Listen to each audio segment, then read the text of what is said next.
রাত্রে বৃষ্টি হয়েছিল, তো সকাল থেকে 10টা পর্যন্ত কি কি কাজ করলাম, ছেলেকে নিয়ে কিভাবে কাটলো, সে সব নিয়ে থাকছে আজকের ভিডিও। তো স্কিপ না করে ভিডিওটি দেখতে থাকো। হ্যালো এভরিওয়ান, তোমরা সবাই কেমন আছো? আশা করছি তোমরা সবাই খুব ভালো আছো, আর আমিও কিন্তু বেশ ভালো আছি। তো আমার নতুন একটি ভিডিওতে তোমাদের সকলকে ওয়েলকাম জানাই। আশা করছি তোমাদের এই ভিডিওটি ভালো লাগবে। তোমরা যারা আমার ভিডিও দেখতে ভালোবাসো তারা অবশ্যই একটি কমেন্ট করে যেও। আমি যেহেতু মায়ের বাড়িতে রয়েছি, সেজন্য আমাকে খুব একটা কাজকর্ম করতে হয় না। ছেলে ঘুম গেলে যেটুকু টাইম পাই সেটুকুই করি। তো যাই হোক, দেখো ওখানে সকাল সকাল ঘুম থেকে উঠে পড়েছি আর বিছানাটাকেও গুছিয়ে নিয়েছি। আর ওই তো সেদিন সোনার দোকানে গিয়েছিলাম, যে ড্রেসগুলো পরে গিয়েছিলাম সেগুলো ধুয়ে রেখেছি, তো ওগুলো ভাঁজ করে রেখে দিচ্ছি। সোনার দোকানে গিয়েছিলাম, ওই ভিডিওটা তোমরা যারা দেখোনি তারা অবশ্যই গিয়ে দেখে এসো, আমার শর্টসে আপলোড করা আছে। তো দেখো কালকে কিছু ভেজা কাপড় ছিল, সেগুলো এখন মেলে দিচ্ছি আমার আর মায়ের।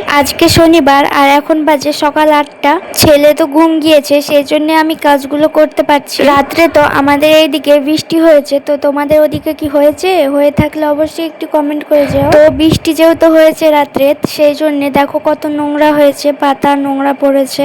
এই 3-4 দিন থেকে মেঘলা মেঘলা ওয়েদারই আছে। আর জানো তো আমার কোনো ভিডিও করার স্ট্যান্ড নেই, সেজন্য তোমাদের সঙ্গে সবকিছু শেয়ার করতে পারি না। খুব তাড়াতাড়ি একটা স্ট্যান্ড নেব ভাবছি, আর তোমাদের সঙ্গে খুব ভালো ভালো ভিডিও শেয়ার করব। তো দেখো তোমাদের সঙ্গে বকবক করতে করতে এদিকে আমার উঠোন ঝাড় দেওয়া হয়ে গেছে। এবার শুধু বাইরেটা ঝাড়ু দিয়ে দেব, তাহলেই হয়ে যাবে। আমার ভিডিও যদি তোমাদের ভালো লাগে তাহলে অবশ্যই আমার পাশে থেকো আর একটু কমেন্ট করে যেও। আমি একটু ভিডিওটাকে ফাস্ট করে দিয়েছি যাতে আমার কোনো ক্লিপই কাটতে না হয়। তো এই যে দেখো ফাইনাল লুক ঝাড়ু দেওয়ার পরে, তো অনেক সুন্দর লাগছে এবার বাড়িটা দেখতে। আর এদিকে দেখো আমার ছেলেটা ঘুমাচ্ছে দোলনাতে। দেখবে বাড়িঘর যদি পরিষ্কার পরিচ্ছন্ন থাকে তাহলে মনটাও অনেক ভালো লাগে। আমি তো মুখ ধুয়ে চলে এসেছি, মা বললো আগে খেয়ে নে তারপরে কাজ করবি। এদিকে মা চা করছে আর আমি এদিকে মুড়ি বিস্কিট এগুলো রেডি করছি। আজকে সকালে খেয়েছিলাম চা, মুড়ি, বিস্কিট আর কলা পাউরুটি। তো যাই হোক, দেখো রাত্রে 2টো বাসন ছিল, আর এখন যে থালা বাসনগুলো হলো চা খেয়ে সেগুলো এখন মেজে নিচ্ছি। আর জানো তো কয়দিন বাদ দিয়ে না আমি এই শ্বশুর বাড়িতে চলে যাব, আর 1 মাস বাদ দিয়ে ঈদের কয়দিন আগেই চলে যাব। এখানে আসা আমার প্রায় 5 মাস হয়ে গেল। আর একটা সমস্যা হবে জানো তো, এখানে যেমন খোলামেলা ভাবে ভিডিও করতে পারছি, ওখানে গিয়ে করতে পারবো কি সেটা আমি নিজেও জানি না। কারণ আমি ভিডিও করি সেটা ওখানকার কেউই জানে না আমার হাজবেন্ড ছাড়া। লুকিয়ে লুকিয়ে ভিডিও করতে হবে, আর লুকিয়ে লুকিয়ে কি ভিডিও করা যায় তোমরাই বলো। আমি যখন এখানে 5 মাস আগে এসেছিলাম তখন থেকে আমি ভিডিও করা স্টার্ট করি, সেই জন্যে আগের কোনো আমার শ্বশুর বাড়িতে ভিডিও তোমরা দেখতে পাও না। আমি যেহেতু প্রেগনেন্ট ছিলাম আর আমার ডেলিভারির জন্য আগের 1 মাস আর ডেলিভারি হওয়ার পরের 1 মাস আমি কোনো ভিডিও আপলোড করতে পারি। ডেলিভারি হওয়ার আগের 1 মাস কোনো কিছুই আমার ভালো লাগতো না, তো কোনো কাজ করতে ইচ্ছা করতো না, ভিডিও করতেও ইচ্ছা করতো না, সেজন্য দেওয়া হয়নি। আর ডেলিভারি পরে 1 মাস তো খুবই ব্যস্ত ছিলাম ছেলেকে নিয়ে, নিজেকে নিয়ে। এখন থেকে চেষ্টা করব তোমাদেরকে কন্টিনিউ ভিডিও দেওয়ার জন্য। তো যাই হোক, দেখো অনেক বকবক করে ফেললাম।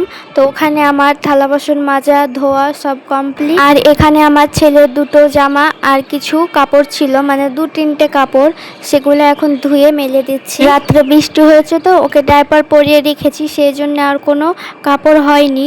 আর ডায়পার না পরালেও ওর 2-3টে কাঁথাতেই হয়ে যায়, ওর বেশি কাপড় লাগে না। ওর জামা কাপড়গুলো সবসময় আমি কমফোর্ট দিয়ে ভালোভাবে ধুয়ে দিই। তো দেখো যে থালা বাসনগুলো ধুয়েছিলাম সেগুলো এখন এখানে ভালোভাবে জল ঝরিয়ে রেখে দিচ্ছি। তারপরে দেখো দুপুরে খাওয়া দাওয়া করার পর মা আর আমি খেয়ে নিয়েছিলাম স্প্রাইট। খাওয়া দাওয়াটা তোমাদের সঙ্গে আর শেয়ার করিনি। আর এদিকে আমার ছেলেকে দেখো অনেকক্ষণ ঘুম পাড়ার পর ঘুম থেকে উঠলো, তখন ওকে খাইয়ে দিলাম, আর এখন কত সুন্দর খেলা করছে আর হাসছে। কালকে বিকালে ওকে একটু ডিজাইন করে টিপ দিয়ে দিয়েছিলাম, সামনের টিপটা তো উঠে পড়েছে। তো তোমরা যদি চাও তাহলে অবশ্যই আমি একটি ভিডিও দেব। ভিডিওটি আর বেশি বড় করছি না, দেখা হচ্ছে নেক্সট ভিডিওতে। বাই।